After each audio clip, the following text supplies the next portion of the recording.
Gittin Daf. We begin with the Mishnah. About halfway through the first Amud, the Mishnah introduces the topic of shliach. So shliach, what happens if a man sends a get with a shliach to bring to his wife, a messenger, an agent, and the shliach wants to give it over to another shliach to bring. The Mishnah will discuss the halacha, and the Gemara will discuss limiting factors. And we'll get to another Mishnah about half a daf later. So the Mishnah discusses if somebody makes a get, if somebody makes a shliach, he's bringing, the shliach is bringing the get from a town in Eretz Yisrael. So we don't have to worry about Lashma issues. We don't have to worry about Fanei everything is inside Eretz Yisrael. Now, the Mishnah says, if the first shliach gets sick and he can no longer fulfill the mission, he can't bring it, so he should give it over to another shliach, and that shliach will bring it to the wife. If, however, the husband had said, take something from her, take an object from her, and bring it back to me, he cannot allow the shliach to do that. You cannot make a shliach to fulfill this mission because the husband only trusted the first shliach to pick up the object and bring it back. He did not trust the second shliach, and therefore you have no right to tell the second shliach to go pick that up. Okay, now the Gemara discusses, are we talking about where the guy is sick specifically, or even if he's not sick? So the Gemara starts off, Rav Kahana says, we're talking about where the guy was sick, that's where he has the right to make another shliach. Otherwise, you can't. You have no standard right to make another shliach unless you're an oinus, you're forced to. So the Gemara says, obviously, the Mishnah says clearly he got sick. The Gemara says, no, you may have thought that that's just a common case. That's where he would want to make another shliach. But even if he's just not in the mood of going, he could just decide that he wants to make another shliach instead. So now the Gemara points out that this is actually should be dependent on a machlokes tanaim in a brisa, and our Mishnah doesn't seem to fit with the brisa at all. And the Gemara is going to give three answers. What's a machlokes tanaim? Machlokes tanaim is under what circumstances is a shliach allowed to make another shliach? So you have a machlokes between Rav Shimon ben Gamliel and the Tanna Kama. Rav Shimon ben Gamliel says under no circumstances is a shliach allowed to make another shliach, and the Tanna Kama says it depends what the language that the original shlichus was made in. What did he say to him? And he could have said hoylech, or he could have said atal. He could have said bring this get, which means that I'm assigning you the mission of making sure it happens, that I don't care who performs it. In that case, the Tanna Kama says you're allowed to make somebody else a shliach to get it. If he said you bring it, then he's specifically assigning it to this person and cannot assign it to someone else. But like we said, Rav Shimon Gamliel says there's no difference either case. You can't make another shliach. So now, none of these differentiate between whether he's sick or he's not sick.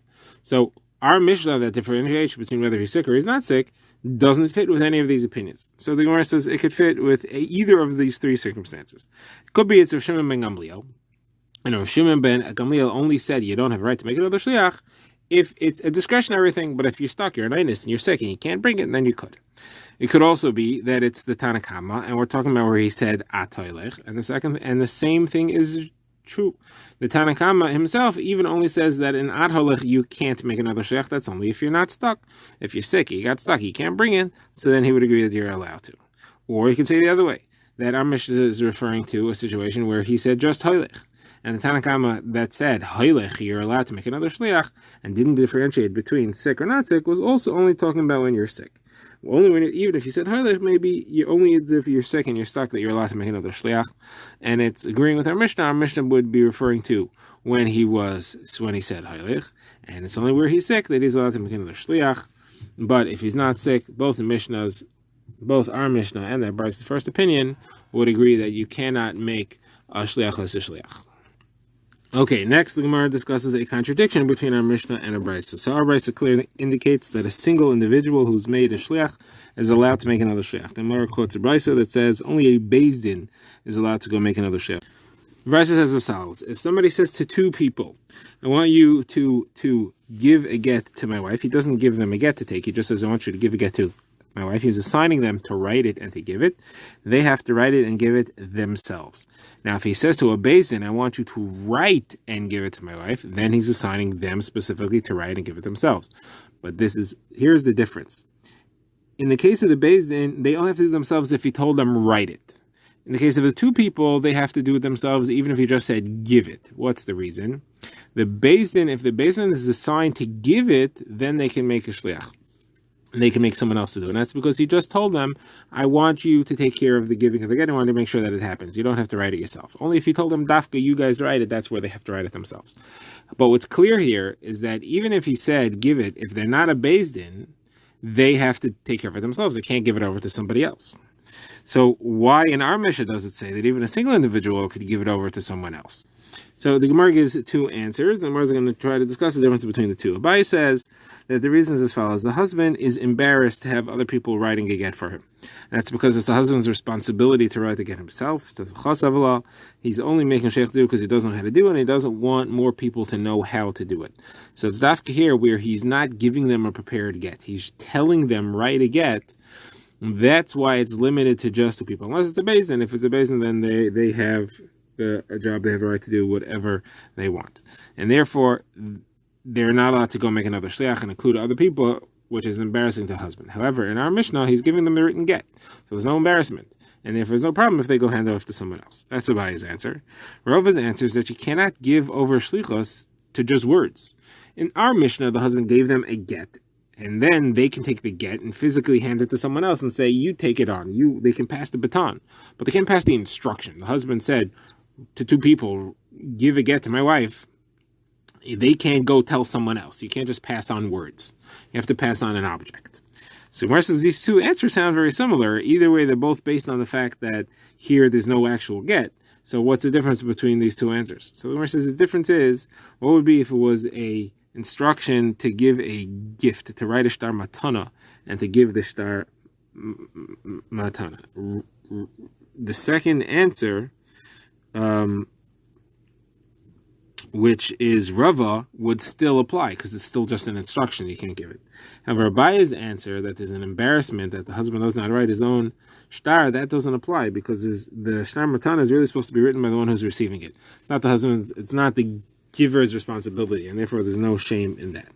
Now the Gemara says this happens to be machlokes between Rav and Shmuel, whether the same halacha about making a shliach applies to a matana. Rav says it is not like a get, matana is not like a get, and you could make a shliach.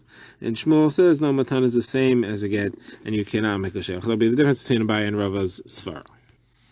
The Gemara now moves on to analyze the next part of the Mishnah, where it says that if the husband said, take a certain object from her, he's not allowed to make another shliach. So the machlokes Rish Lakish and V'Yochanan, how do we understand this? Why is this halacha true? Rish Lakish says the shlichus of the get is nothing to do with the shlichus of taking the object. It's two totally separate missions, and he's still kosher to bring the get, even though he's not allowed to take the object. All the Mishnah is teaching me is that you can't have someone else take an object if that job was given to you. And that's pretty much the same as it's saying that if you borrowed something, you can't lend it to someone else. And if you rented something, you can't rent it out to someone else. What it means to say is that if you're a shomer on something, you're not allowed to appoint another shomer. And that's all we're saying here. The shliach was given the job of collecting the object. He cannot pass that job on to someone else because the husband doesn't want someone else being in possession of that object. Says Rav Yochanan, it does not make sense that the Mishnah would teach us that a person who borrowed something can't lend it, and a person who rented something can't rent it out. Every child knows that halacha. So that's not what the Mishnah is teaching. So the Mishnah really is teaching me that it's possible that you cannot bring the get, even the shlichus of the get becomes canceled if you give it over to someone else because of the collectability of the object, and he only wants you to take that object and not someone else. Now, Rav Yochanan said there's only certain circumstances in which the shlichus of the get is canceled because of that.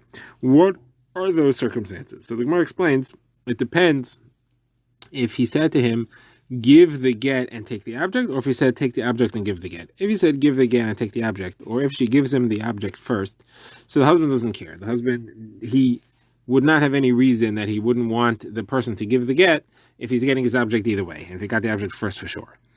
The problem is when he says dafka, take the object and then give the get, and his intent is to use the get as leverage to get the object away from her.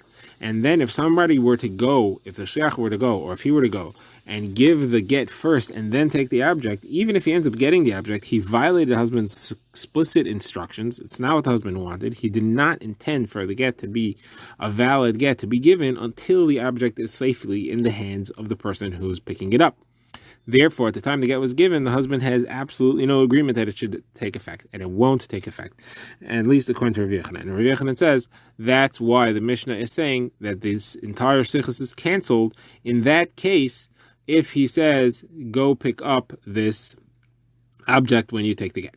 Now, that's a specific instruction to the first shliach, and if the first shliach were to do it wrongly, it would not be chal. And Rav Yochanan compares it to if he says, give her the get in the downstairs apartment, and he gives it to her upstairs, or he says, give her the get with your right hand, and he gives it with the left hand. You did not keep the husband's instructions, and therefore the get's canceled. It's not a fulfillment. Now, because this is a problem even for the first shliach to do it, certainly you should not give it to someone else, because you're increasing the chances of it being done wrong. And therefore, Rabbi Yochanan says you can't give it in a case like that. You can't give it over to a second shliach. Now, Reish Lakish disagrees with all this. Reish Lakish says the husband doesn't care. He wants to get his object. He's not makbid how it happens, and therefore it's kosher if the shliach is to take it, and it's kosher if the original shliach, the second shliach is okay, and the first shliach kal v'chomer is okay in these circumstances. Okay, so this concludes the Gemara. Now we get to our next Mishnah. The Mishnah discusses if a shliach wants to make another shliach, but this time the get is coming from Medina Sayyam, so you have to take care of the obligation to say b'fanei nechtav, b'fanei nechtam. So the Mishnah says if somebody brings a get from Medina Sayyam, he gets sick, he wants to give it over to another shliach, he has to go to Beis Din and make the second shliach there. And at that Beis Din, he says b'fanei nechtav, b'fanei nechtam, and that fulfills the requirement of the shliach saying b'fanei nechtav, b'fanei nechtam. And the last shliach, the later shliach, shliach ha'achron, Mishnah calls it, the last shliach does not have to say b'fanei nechtav, b'fanei nechtam.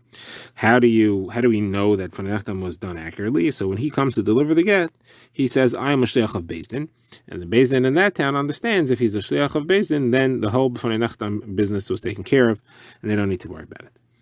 Okay, let's begin the Gemara. The Gemara quotes a conversation between the Rabbanan and Avimi Brei Rabavo. There's two different versions of this, and they're flipped as to who said what. There's two questions that were asked, and each one asked one, and the question was who said which. So the first version says that the Rabbanan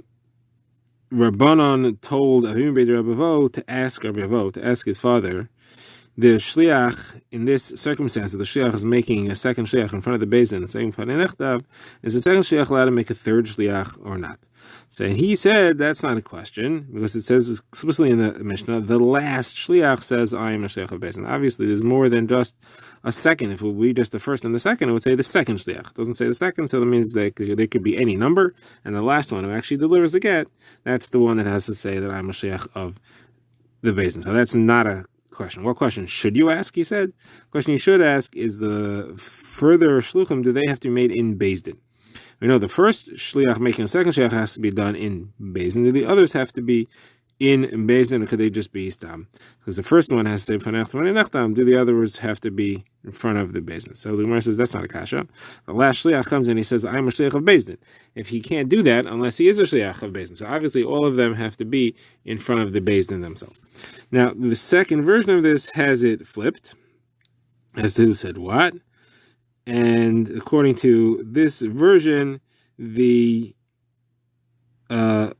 Rabbanan Setavim Brei Rabbo asked Rabbi Avo if the shliach has to be made, if the third shliach has to be made in front of the Beis Din or not. He said, why don't you ask if you're even allowed to make a third shliach? And they said, that's not a problem because it says achron. And then he said, well, if you solve it because he said achron, you can also solve it has to be made in front of Beis Din because he has to say, I am a shliach of the Beis Din. Next, the Gemara quotes Rabbah talking about a shliach in Eretz Yisrael who does not have to make another shliach in Beis Din. He can make a shliach whenever he wants. So Rabbah says any number of shluchim can be made in a whole long chain. You don't need the Beis Din. You don't need b'fanei nechtam. No problem. A shliach can make a shliach as far as he wants. Said Rav Ashi, if any of the shluchim will die, the entire chain is broken. If let's say the first shliach dies, so all the other shluchim are no good. His understanding here is that each shliach is a messenger of the shliach before him, who is a messenger of the shliach before him. So if any of the shluchim is gone, then no one can be his shliach. He's dead. So Gemara says that Rav Ashi's son, Mar Bar Rav Ashi said, this my father said when he was young.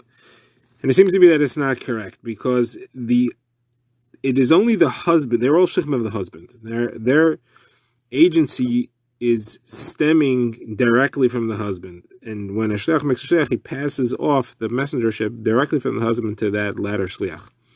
And you see that because if the husband were to die, then that would cancel the shlichus of all of them.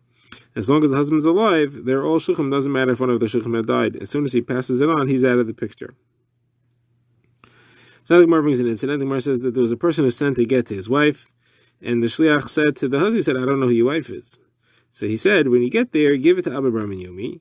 He knows who she is, and he'll pass on the shlichus to him, and he will divorce her. So the Gemara says he came to the town, and he didn't find Abba Bar Yumi, so he couldn't fulfill that mission. Instead, he found Rabbi Avo, Rabbi Chanina, Bar Papa, and Yitzchak Nafka, and Rav Safra was sitting there as well. So the three Chachamim said to him, give the mission to us. Say your words in front of us. Say your shlichus. And when Abba Bar Yumi will come, we will give the get to him. Give us the get, leave it with us, as if it were they were becoming the shliach, and then they were going to pass the shlichus on. So Rav Safra said, what are you talking about? That doesn't work. This is not a shliach for gerushin. This man is no longer a shliach appointed to divorce the wife. He can only make a shliach to divorce if he himself is a shliach to divorce. But his mission is not to divorce at this point. The husband didn't say, you divorce my wife, and then he was supposed to make someone, he can make another shliach to divorce the wife. He was just a messenger to carry the get. The husband had said, carry the get. So how could you give that to someone else? There is no shlichus. You can't transfer that. So those three chachamim were embarrassed because Rav Safra had made a good point, the Gemara says. And now we have two versions of the next Gemara. Rava argues with Rav Ashi as to whether Rav Safra's point was really a good point or not.